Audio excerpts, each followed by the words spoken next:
Hi, and welcome to the Long Range Shooting and Custom Rifle Building podcast presented by Wolf Precision Incorporated, where we learn about and share long range shooting and custom rifle building. I am your host, Jamie Dotson, and welcome to the show.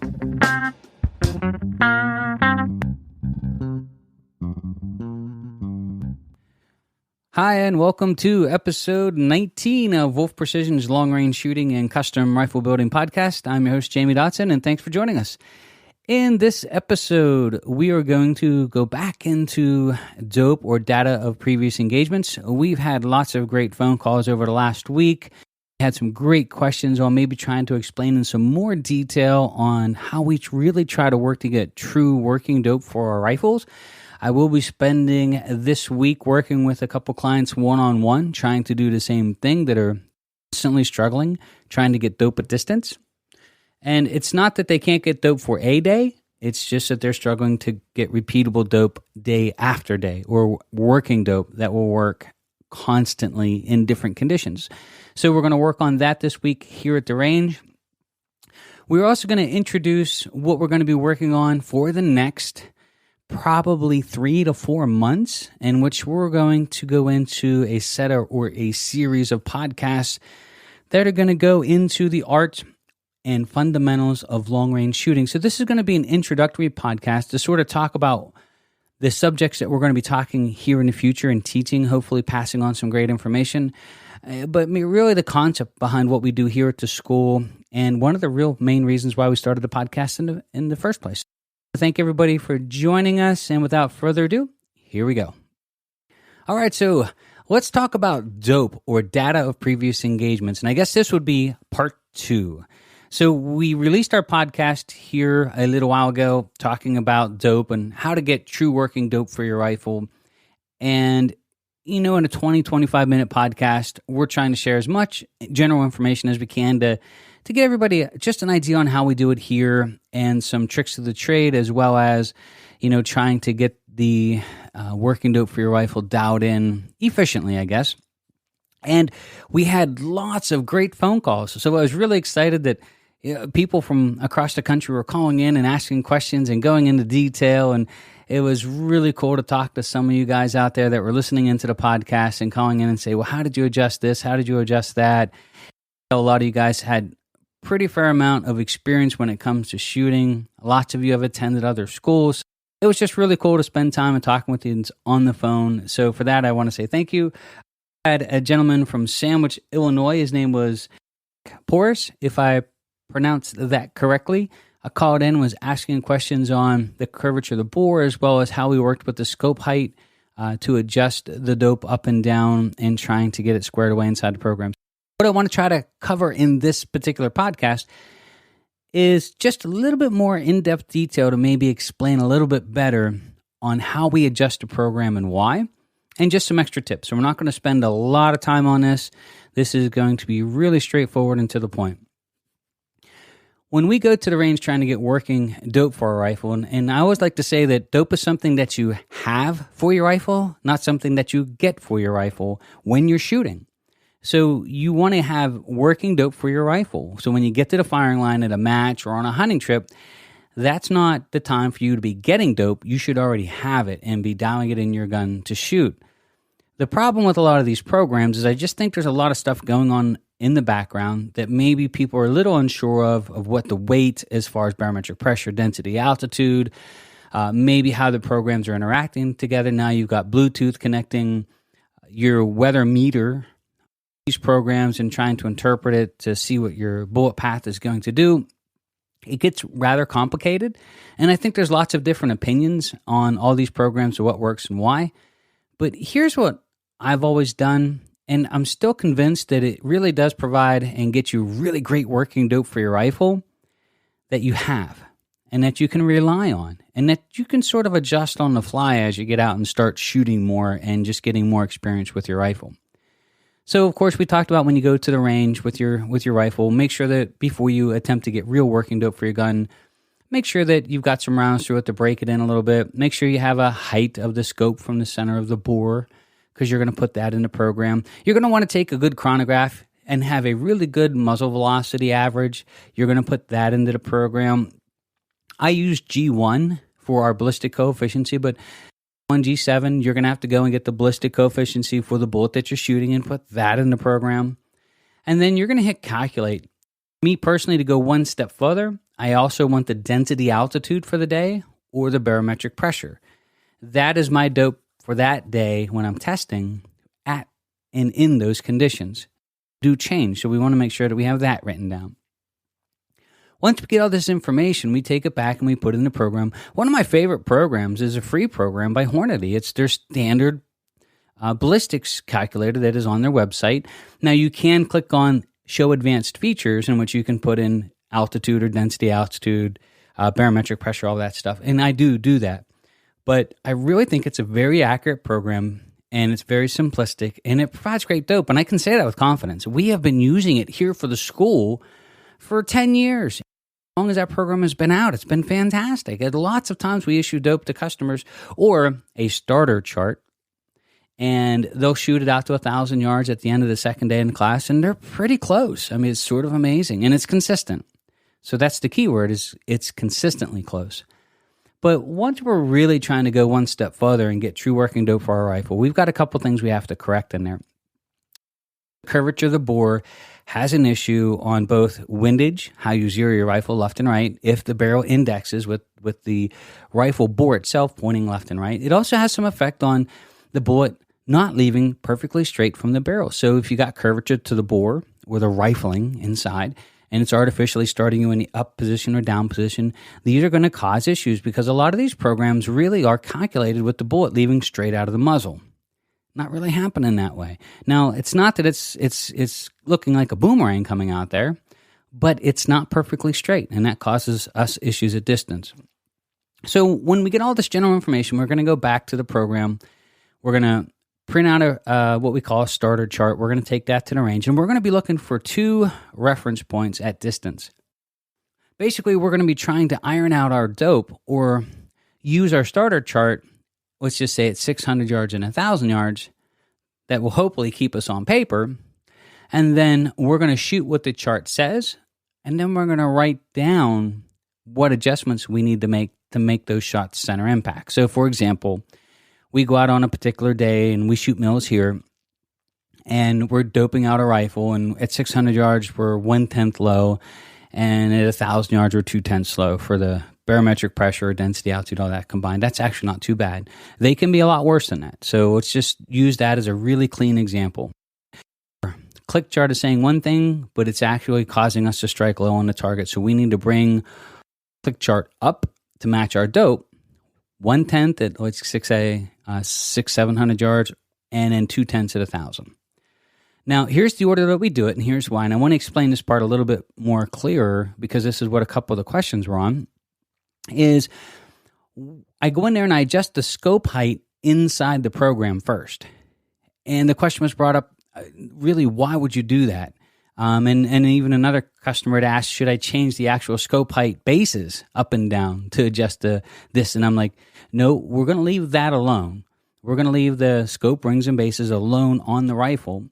But we're going to go into the program, and well, basically we're going to put all of our information for that day in, and we're going to put in the real density altitude where it says altitude, and the barometric pressure, of course.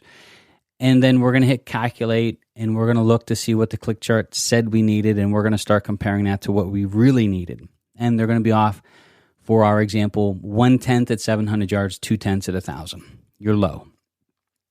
The first thing that I change before changing any other parameters is I actually move the scope height up and down inside the program ever so slightly. And while I'm doing that, I'm hitting calculate, and I'm watching my 700 yard and 1,000 yard dope on the sheet. So I'm watching to see which direction it's moving. And so, for example, in this case, let's just say I move the scope height from 2.05, which is what it is on our school rifles, and we move it down to 1.9 inches inside the program. And we hit calculate. And then I'm looking at 700 yards and 1,000 yard reference points on the click chart, and I'm seeing if it's moving me closer to the dope that I actually needed. So I needed to add 1/10 at 700 and 2/10 at 1,000. And let's just say it's moving us closer. Well, then we can go a little bit further, and we can make that 1.8 or 1.6, 1.5.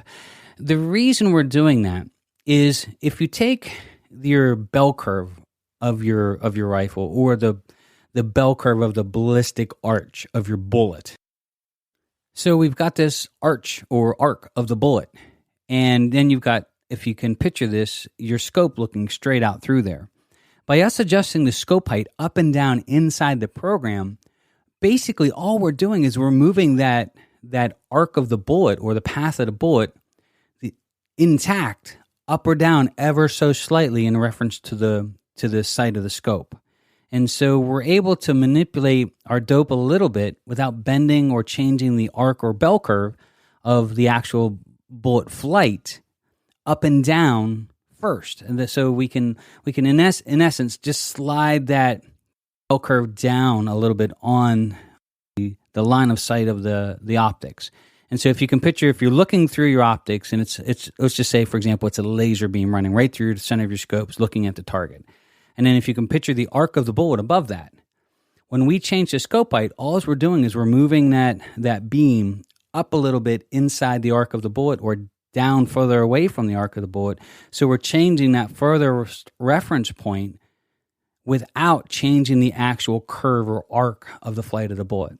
It's a great place to start because we don't want to manipulate that area first. This allows us to do some minor adjustments and get our 1,000-yard dope closer, or get our click chart closer to our 1,000-yard dope before we start manipulating the actual curve and arc of the bullet. So I'll do that ever so slightly. I mean, we're not talking huge. We could be talking like a half a min, or in this case, a half an inch, plus or minus. It won't hurt anything.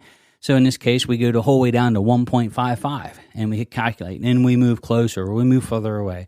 And when you can add that, you can, on your scope height, you can go from 2.05 to 2.15 to 2.225, and just keep hitting calculate inside that program and seeing if it's moving you closer to what you actually need. So let's just say we move that a half an inch or a little more. That's okay. Now, we don't want to go crazy with this. Of course, we don't want to put into the program that we have a 5-inch scope height. We sort of have to stay within reason. We do all that, and we're still a little bit off. Say we're off, we've just about got 700 yards where it's supposed to be, but we're still off a tenth of a mil at 1,000 yards, which isn't that bad. At that point, then you can use the ballistic coefficient, or BC, to modify it up or down to get those last reference points in line. And if you have a really difficult rifle that's having issues with dope, so for example, let's just say, for example, at 1,000 yards, you were 0.5 of a mil off, and that can happen. Well, you're going to do the scope height first inside the program. First, make sure you put in there what the density, altitude, and barometric pressure and everything was for that day, because that's your dope for that day. Then you start manipulating the scope height, and then you start manipulating the ballistic coefficient, and there's legitimate reasons why. Your barrel could be deforming the bullet. There could be some other things, and to be honest with you, a lot of times with the BCs, companies exaggerate a little bit. I mean, that's done before, so it's okay to manipulate that a little bit. And let's just say worst case scenario, you still can't get that 1,000-yard line. Then at that point, go ahead and play with the speed of the bullet ever so slightly to get that little bit thawed out.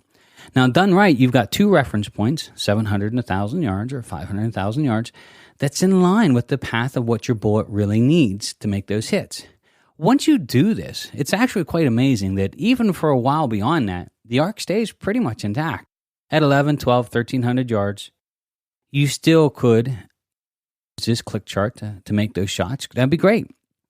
If you do plan on shooting to a mile, though, you probably want to have 1,000-yard and a 1-mile reference point, or you're going to need that second reference point much further out to stay truer at distance. So if you're shooting a mile, make sure that you get a farther distance than 1,000 yards, because now you're introducing a little bit more air into it that you might have to dial out, and you're going to get a more accurate reading of what your rifle needed at 1,000 and in a mile, and then you can sort of manipulate things from there. Okay, so now you've got these numbers written down, and you've got your dope for your rifle at that barometric pressure or density altitude. So density altitude has been used to the baseline. And for those new to this, the further away you get from sea level, the less dope you're required, because you're moving away, further away from Earth, and you're getting less gravity, and the air is thinner, and all the other things that get involved. So the higher you are in elevation, the less dope that you're required to shoot. So that's really important to have that number. And some programs use density altitude as a baseline, or altitude in the program. Now, it'll just say altitude on Hornady's standard program, but we're going to enter in the DA off of our Kestrel 5000. And some programs use barometric pressure as a baseline. Just sort of know what program you're using and which one that they're weighting this number on.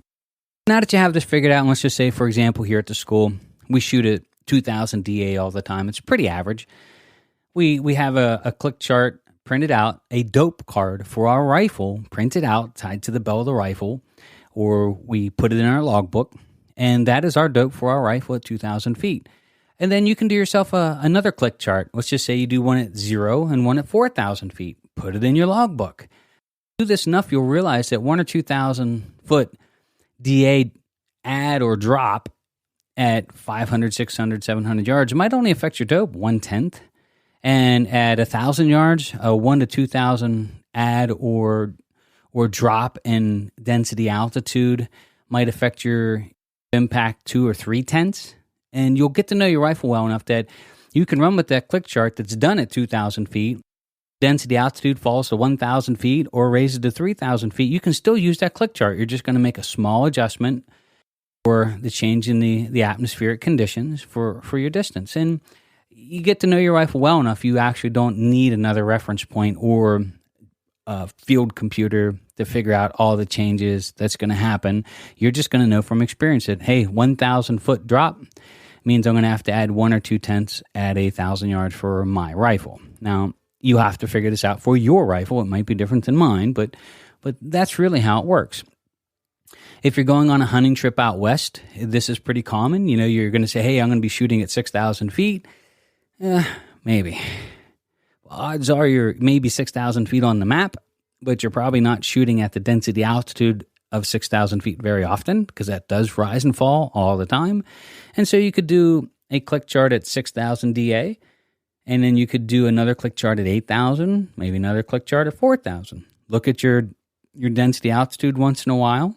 If you get a big push or big change, you just pull out the other click chart. Easy enough. I hope that helps a little bit on what we do. I have a couple guys coming in here very shortly. Actually, they'll be here tomorrow. And we're going to do an old school dope on their rifles. We're going to teach them this whole process. They're going to be great experiments to do this because they already have some biases towards some of the programs. In other words, they're hooked on them. And they've struggled with this for a couple years.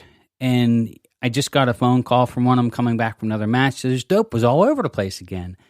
And I said, you know me really, really well. Shot together a long time. So as your friend, I'm going to ask that you trust me on this one and get your butt in here and let's do some old school dope, and I'll show you how really easy this stuff is to do. And then run it for a couple months and tell me what you think. Some feedback. Maybe we'll bring him on for an interview towards the end of summer after he has a chance to work with what we do and how we do it. And we'll see if he has some success with it. All right, so the podcast itself, I do want to throw out there that we take no money or sponsorship for this podcast whatsoever. I run and, of course, own my own business and take time away from that to do this. And I think this part, absolutely will help our business. I think that's great information and a chance for people to get to know us here and what we do and our thoughts on all the different things in long-range shooting. But the podcast itself, I don't accept any sponsorship at all because I wanted to keep it as honest and thoughtful and unbiased towards any products of any kind whatsoever. And so we had a gentleman have been calling for about 2 weeks asking to sponsor the podcast. It's a product that we don't use, and it's a product that has some problems that I really don't care for all that much. I mean, it's one of those things that, things that we talk about here and things that we use are stuff that we truly use. We don't want to bring anything on here that's just for the idea that, hey, maybe we can make a couple bucks or sell you something. If it's not a product that I don't believe in or I think has some issues, then I'm just not really interested.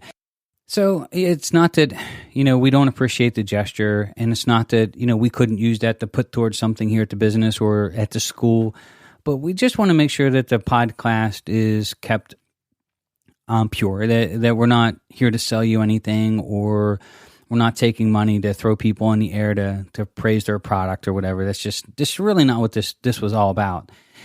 I did want to call the individual back, and I spoke with him a little bit yesterday, and I said to him, and it was really actually an awesome phone call, and I thanked him for the opportunity and for wanting to sponsor the show, and I told him, please don't mail any money. We don't really do that. Everything here, we don't take any sponsorship of any kind, and that way we don't owe anybody anything with the show itself. We can sort of speak the truth about, harming a sponsor of the show.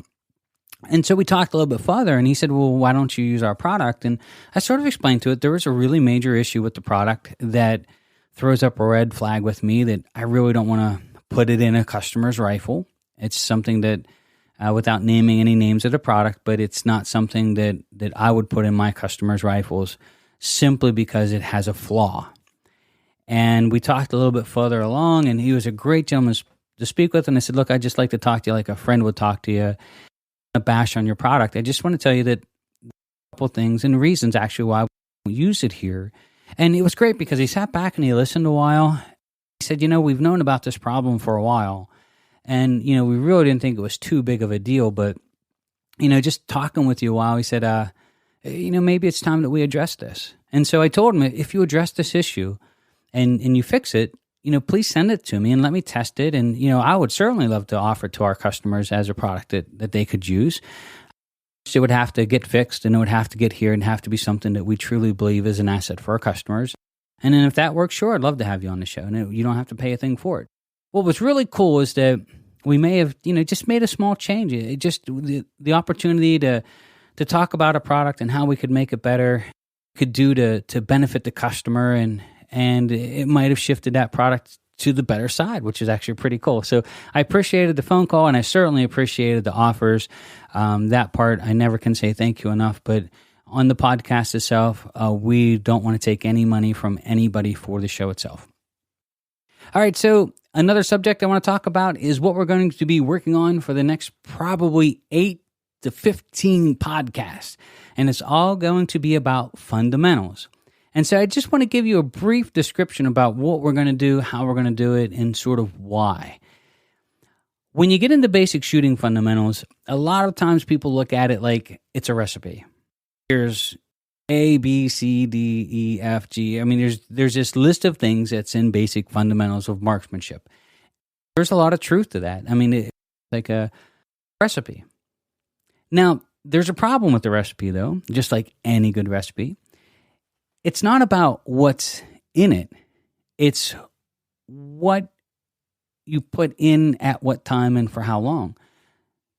So there's a reason why somebody can't make grandma's cookies the way grandma made them.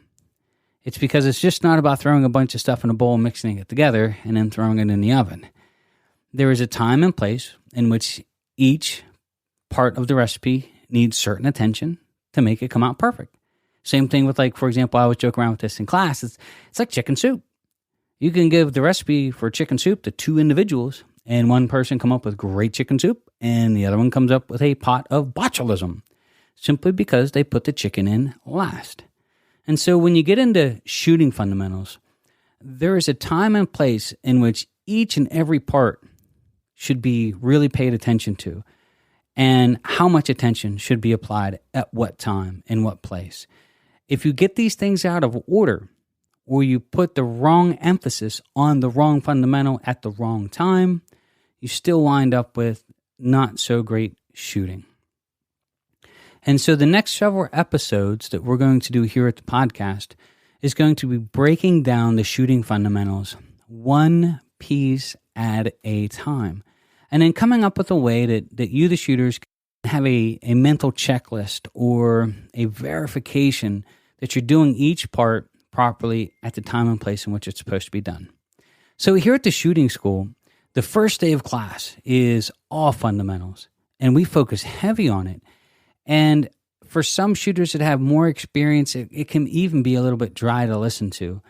And I just push through and I keep talking about all these little things that get involved because I know from experience, if I can get you through the end of day one, hyper focused on fundamentals and just paying attention to these small details, when we shoot the long stuff on day two, the common words out of people's mouths was, wow, this is easy. Well, it is and it isn't. If you didn't really pay attention to the fundamentals out of the gate, if you didn't have good fundamentals, then making those long shots are just that much more difficult. Because let's face it, when you're shooting, most of your focus is on what's in front of your eyes rather than what's behind them. So I often joke around to the class and say most shooters go brain dead from the neck down. Their head forget it actually has a butt attached. And so people do all kinds of funny things behind the rifle when they're shooting at distance and they don't even realize they're doing it. And so staying focused on fundamentals, how you interact with the rifle, how the rifle is supposed to behave and interact with you, and then also how you work as a team together then just really pays dividends. The shooting school itself, for a very long time, has allowed students to bring their own rifles through the course. And we'll get students to call and ask, hey, should we rent a rifle or can we bring our own? I'm always a little bit hesitant on this one because the shooting school, just like the podcast isn't here to sell ads, the shooting school, yeah, we appreciate the customers that come through and they get a chance to experience rifles, and if they would ever like to purchase one, we super appreciate that business. But the goal of the school as a standalone entity is never to sell you a rifle. It's to teach you the art of what we do as shooters. And so as much as let's talk about your equipment and let's see if we can't bring it through the course, I always tell students this, that come through and learn the art of what we do and leave equipment out of the equation. And I'll be able to teach you twice as much, twice as fast. So there's a big difference between someone teaching you how to run a lathe and teaching you how to be a machinist. I don't want to teach you how to run a lathe. I want to teach you how to be a machinist. I don't want to teach you your rifle. I want to teach you marksmanship. I don't want to teach you your rifle. I want to teach you the art of shooting at distance and actually hitting what you're aiming at. And so there's a difference in that. And for us here at the school, it's sort of a double-edged sword. Sometimes people come through with great equipment and do great. But other times they just don't know what they don't know. And hey, I just want to learn how to do this with my own equipment, not realizing that their equipment wasn't up for the job.